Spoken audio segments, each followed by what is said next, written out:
if Kirk Cousins goes down now, you're looking at a 5-11 season. And is Brock employed right now, or is he on He's the not, so line? they could still sign him now if something happened in OTAs. But I mean, let's say week 3, something happens. I mean, what are you doing? You can't. I mean, Sean Mannion is not getting you anywhere. And he comes from the Rams, correct? He was backup to Goff last season. All right. So what is the current status then of one Kyle Sloter, as far as development goes, and as far as how you think realistically this organization sees him? I know you two are close, you and Kyle. He's a great kid. He really is. He's like a son to me. I talked to him for a long time, but that doesn't mean one day that doesn't mean that my kids they don't had the longest have conversation I've ever seen. I've never seen anyone talk out on the field after practice longer than you talked to Kyle Sloter. I felt he needed it. I was like, I felt he needed the why'd you guys go to dinner? And if he had been willing to pay, we would have. I'm not the professional football player here. Well, okay. So Kyle Sloter is going to get his chance because Mike Zimmer mentioned yesterday that he's going to get 1 day a week out of 3 in OTAs to be the number 2 quarterback ahead of Sean Mannion. And if you were listening earlier, you heard Andrew Kramer mention the money and how they didn't really pay Sean Mannion a huge signing bonus. So they're not super locked in with money to Sean Mannion. The Kyle Sloter question is always interesting to me because people watch those preseason games and they see a guy play real well and run around and make some plays. But the context of the stats that he puts up, there's a reason why he's playing in the fourth quarter against all the other guys that are getting cut. And when we watched him on a daily basis in training camp last year, he was far behind Trevor Siemian. But if you watch the preseason games, you would have said, oh, Siemian was awful in a couple of those games. Didn't matter. On a day-to-day basis, and what Siemian had done before in the league, it put him way ahead. The fact that Mannion has not really played in NFL games, has just been the backup on another team, I think it increases Kyle Sloter's chances. And the fact that Sloter really does get along with everyone quite well.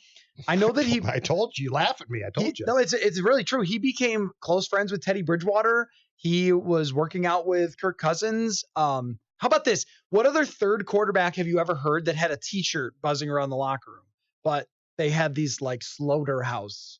Okay. All right. Yeah, I get it. I mean, this team loves its t-shirts. It's a thing, but either way, like he's the number 3 quarterback. I think he's a well-liked guy, and he's someone that they paid a lot for to come over here. They've kept him around. They've invested in him.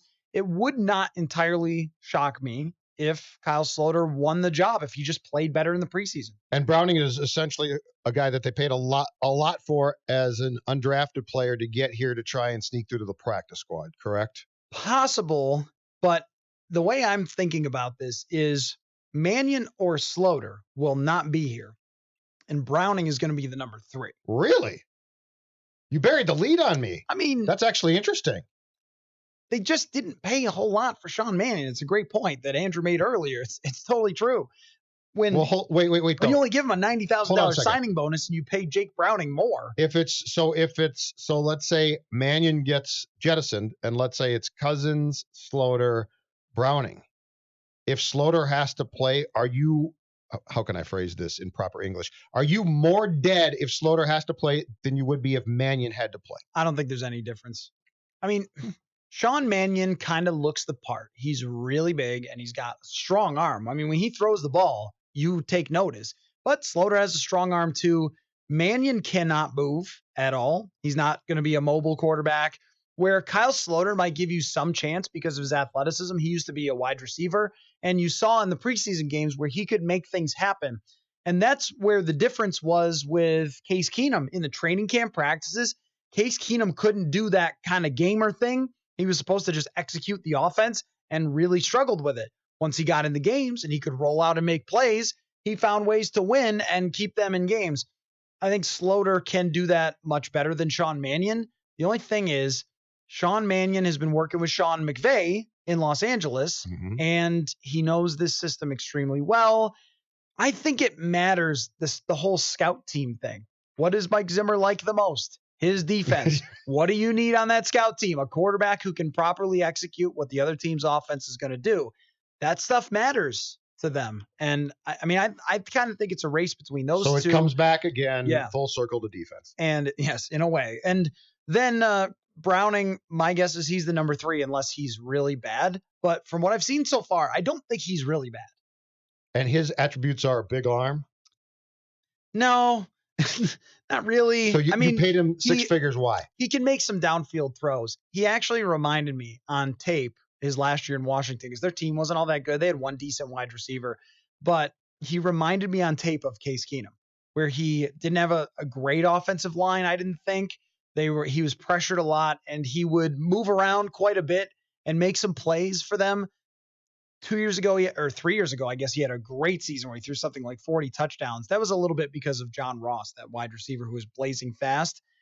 I think he's just like when you get to Kyle Sloter's age and you're 25, that's all your potential that's ever going to be there for the most part, unless it's a Kurt Warner type of magical story. Usually you get 25, 26. We know exactly what you are. We've had you in a couple camps. It's the same thing with Taylor Heineke. They had him in a couple camps, one of which he kicked the window and hurt himself, but another one he didn't. He got his chance. And he just showed that he wasn't really an NFL quarterback.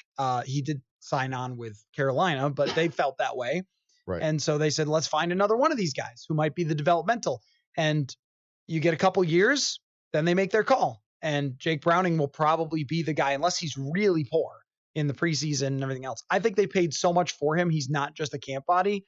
I think they want him to be that guy. Who do you think is the primary offensive coach who's going to be in reality in charge of trying to develop quarterbacks? Well, Kevin Stefanski was a quarterback coach. I know, but Gary Kubiak obviously is going to have. Is he the guy because he was a quarterback and has a ton of experience working with quarterbacks?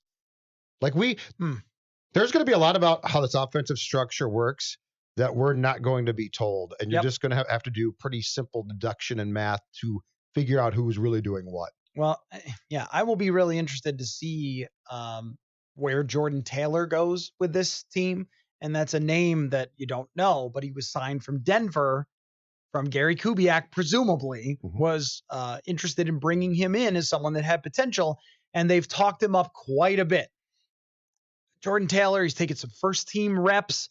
I don't know if that's just Jordan Taylor being great so far, or if that's, hey, Gary Kubiak really believes in this guy. It's his guy. So let's get Jordan Taylor every opportunity to make this team because Gary wants him here. Who's making the calls on players? I mean, they'll tell you it's Stefanski, right? I mean, they're not going to tell you it's Gary Kubiak, but that's got to be Kubiak. Yeah, I would think it would be. I would think he wields a ton of power for what this offense does. Yes. Yeah, no, I guess my question was who's actually going to have, aside from Kirk, who's going to have the most hands-on in terms of development of, let's say, Sloter from here on out and Browning. See, that's where I think it probably is Kevin Stefanski because he worked so closely with the quarterbacks before for the last couple of years. And I mean, he was there for Case Keenum and he was his quarterback coach. I think that matters that he has a lot of experience doing that. And Gary Kubiak, for as much as he's probably getting paid and he looks like he's out there working like all the other coaches and he's got the assistant coach title. So it's not just show up once a week, Gary. But I think when it comes to the hands-on stuff, it will be Kevin because he was a position coach for such a long time. But everything else, the entire design, the foundation, the fundamentals of the offense will be from Gary Kubiak. And I'm going to say that when it comes down to players and decisions, the tie will go to the Kubiak because he's Mike Zimmer's co-coach or whatever you want to call it. Yeah, I was going to say, I'm going to be surprised if there's too much dissension offensively in that room. My guess is that Stefanski is going to make sure that he's in lockstep, and I don't blame him one bit with what Kubiak is saying, and that this offense is essentially going to be designed around everything that Kubiak thinks. And Kevin is going to say, oh yeah, it's fantastic, it's great. But I would be really surprised if Kevin stands up and says, Gary, what the hell is that? I think there's a far greater chance that Stefanski more often than not defers and said, Gary, I think that's a fantastic idea.